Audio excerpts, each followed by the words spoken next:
চট্টগ্রামে ঐতিহ্যবাহী জব্বারের বলি খেলা উপলক্ষে বহু বছর ধরে মেলা অনুষ্ঠিত হলেও এবার মেলা আয়োজন নিয়ে জটিলতা দেখা দিয়েছে। এ নিয়ে আরও জানাতে যুক্ত হচ্ছেন সহকর্মী আহসান রিটন। রিটন, ঠিক কী কারণে এই মেলা অনুষ্ঠিত হওয়া নিয়ে জটিলতা দেখা দিচ্ছে? বান্ডেল থাকলে প্রতি সেনমানিতে টাকা বাঁচবে। বিকাশ সেনমানি বান্ডেল কিনে জিতুন প্রতি লেনদেনে।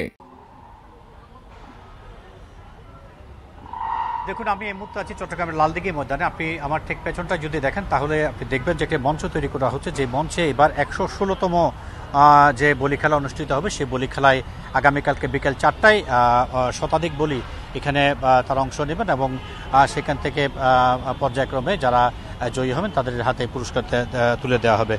আপনি যেটি বলছিলেন সেটি হচ্ছে, আমরা জানি যে আসলে জব্বরের বলি খেলা অনুষ্ঠিত হওয়ার মাত্র সময় একেবারেই বলা যেতে পারে যে একেবারে হাতের কাছে আসলে করানো আছে। আমরা যেটি জানি যে সেটি হচ্ছে অন্যান্য বছর আমরা যেটি দেখি যে এই জব্বরের বলি খেলাকে কেন্দ্র করে আশপাশে যে সমস্ত মাঠ রয়েছে, চট্টগ্রামের আন্দরকিল্লা থেকে শুরু করে নিউ মার্কেট চত্বর পর্যন্ত, শহীদ মিনার পর্যন্ত যে বিশাল মেলা বসে, এবার আমরা সেরকম মেলা দেখছি না। আমরা দেখছি দেশের নানা জায়গা থেকে ব্যবসায়ীরা তাদের ক্ষুদ্র যে পসরা সেটি নিয়ে এসছেন, কিন্তু তারা এখনো পর্যন্ত আসলে বিক্ষিপ্ত বিচ্ছিন্নভাবে নানা জায়গায় বসে আছেন।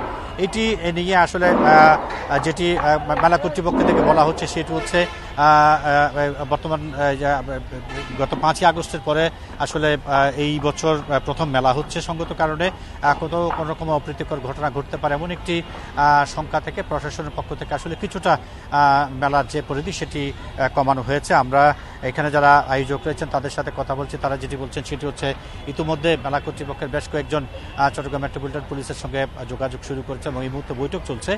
সেই বৈঠক থেকে তাদেরকে আসলে বলা হচ্ছে এবং কিছুক্ষণ আগে মেলার যে আহ্বায়ক হাফিজুর রহমান, তার সাথে আমি কথা বলছি, তিনি যেটি বলছেন সেটি হচ্ছে পরিবর্তিত পরিস্থিতির কারণে প্রশাসন কিছুটা শঙ্কার মধ্যে থাকলেও তিনি মনে করেন আসলে কোনো ঝামেলা হবে না, কারণ শত বছর ধরে হয়ে আসে এই মেলায় আসলে এখন পর্যন্ত বড় কোনো অপ্রীতিকর ঘটনা ঘটেছে এমন কোনো রেকর্ড নেই।